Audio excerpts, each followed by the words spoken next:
Walsh. This webinar deals with data measures. I know some of you, especially those who are afraid of math, may say data measures. What?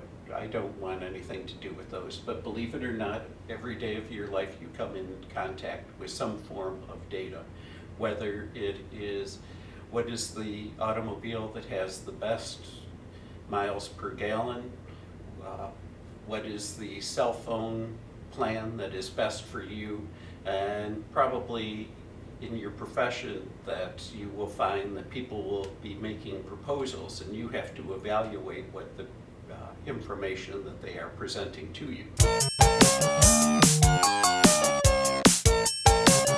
Now the first is the mean, which is actually what you would call the average. You have two test scores, you go and add 70 plus 80, and that's 150.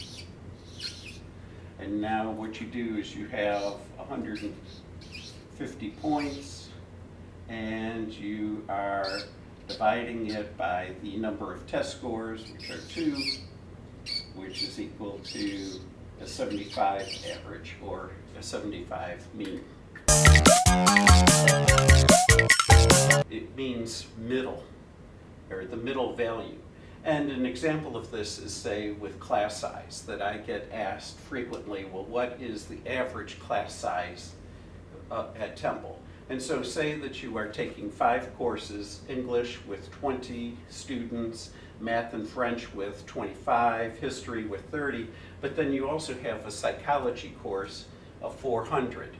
That if you had used the mean, that what that would total would be 500, and when you do 500 and divide it by the 5 courses that you are taking, that is equal to 100. And that obviously does not portray very well what the classes that you are sitting in. Instead, what you do is you say median, which is the middlemost. So in 5, it's the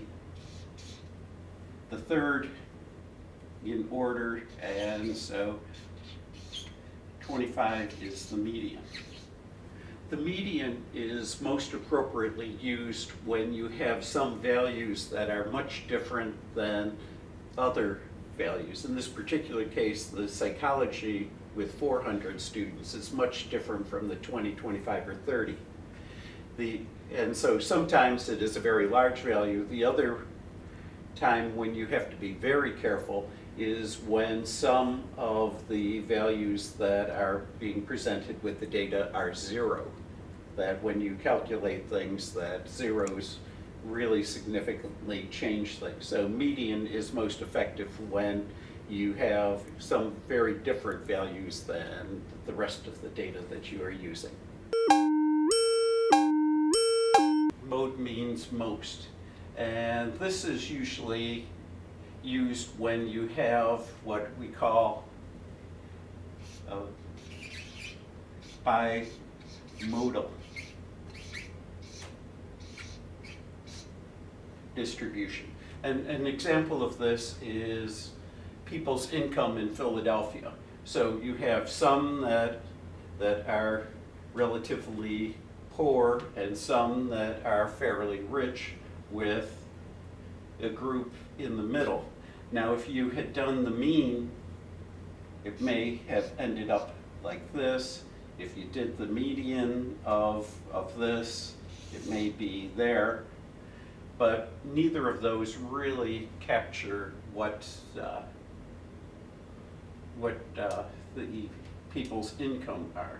And so normally you'll see this more in a graphic presentation of having a couple of different humps or modes as far as what you are looking at. And percent just means per 100. An example of this, though, is with, say, the stock market. That on January 1st, the stock market was at 13,100, and the end of March it's 14,600. So what you do is you first calculate the difference, which is in this case 1,500. Now, with that 1,500,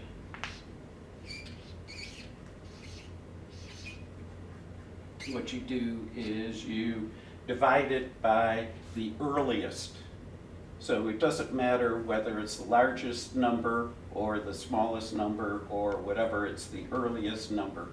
And in this case, it's the 13,100. And probably if you had a calculator handy, what you would do is you would find out that that is 0.1145. Now that doesn't help you too much, and again, percent is per 100. So what you have to do is you have to go and multiply it by 100, which is then 11.45%.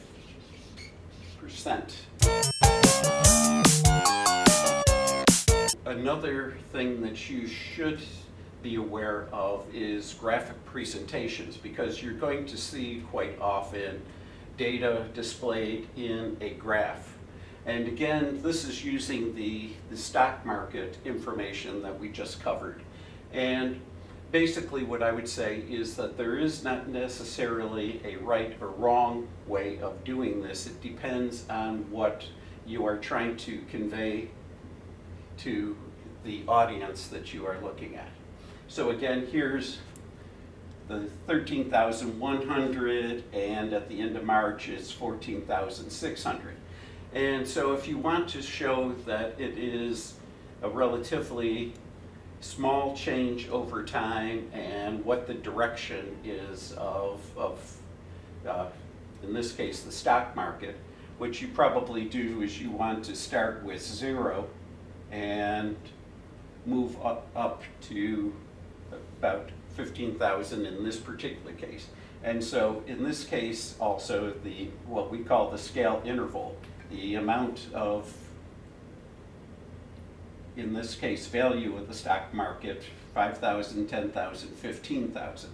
So basically what you would see if you graphed it on a day-to-day basis is relatively minor changes all the way up to where it is.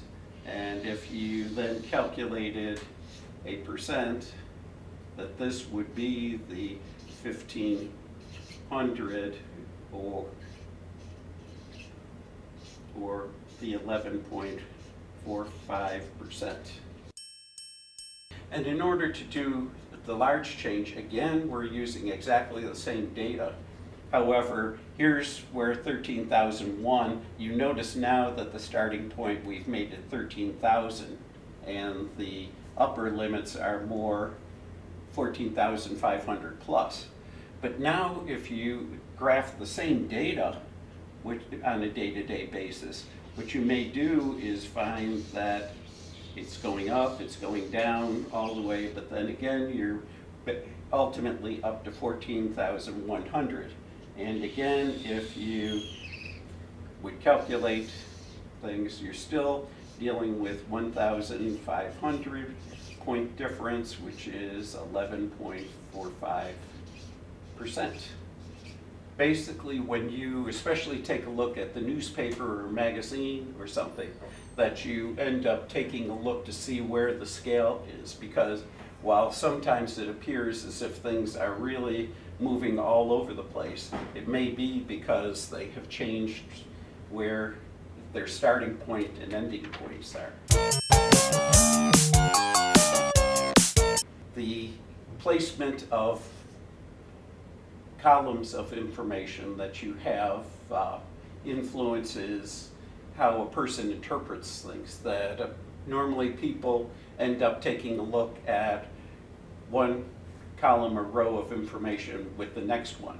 So in this example, people owing guns, crime rate, and murder rate are the three things that you're playing around with, that depending upon whether you're trying to convey one thing, that say that you start with people owning guns and then you have crime rate next to it, that would lead to one form of interpretation, and maybe it's that actually owning guns, the crime rate is going down.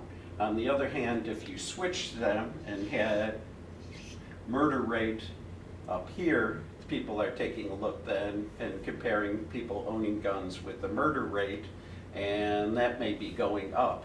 So again, be very careful as far as when people display information to you, in that they are also influencing the way that you are interpreting what they are producing. The data measures that you are dealing with, and we'll see on an everyday basis, mean, which are the average, median, which is the middle value, mode, which is the largest, and percent, which is the per 100 measure. Thank you.